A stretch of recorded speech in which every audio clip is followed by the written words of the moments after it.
Hey guys, the way I do it when I'm buying stocks that are flying higher is every time I get into the trade. So let's say I buy a stock at say 10 bucks a share. Let's say SBET, for example, right? Where I started buying in the nines and tens. Let's just say it was 10, okay? And let's say that first pop I remember went up into the 12s, and that's where I trimmed, raised my stop loss, okay? And then the stock came all the way back down. I took a win, and then I was able to buy back in again in the 10s. Actually, I think it went back to the nines again, okay?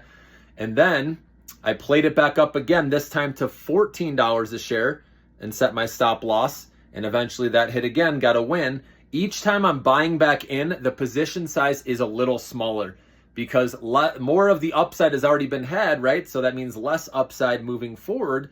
And so that's why my position size gets smaller to minimize the risk.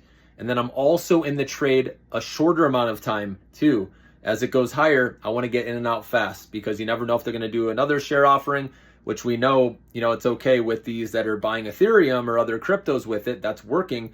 But do know this dilutes shareholders. And at some point, insiders will dump shares when the stock's up enough where they can cash in, right? And that's going to send it tumbling at some point. Remember, the party always ends at some point. You don't want to be the one holding the bag, right? And not using a stop loss especially. So as long as you keep putting that in, and if you're in and out quickly, not overstaying your welcome, you won't get burned. But there are people, unfortunately, that say, I'm going long after the stock's already up huge, and those are the people that get burned. So just make sure that's not you guys. Always wait for dips, right? Use RSI like I've taught you to buy closer to oversold, so you're not buying when it's overbought, because if you do enter, you give in to FOMO and you end up buying high in the stock, and then it's rolls over, there's a chance you're going to sell out and take that loss, right? Whereas if you're buying closer to oversold conditions, then you can catch the bottom a lot and play that upside back to overbought and then get out of your position, or like I said, trim, raise your stop loss, put it above break even. So hopefully you can see it's a great strategy. It does give you an edge,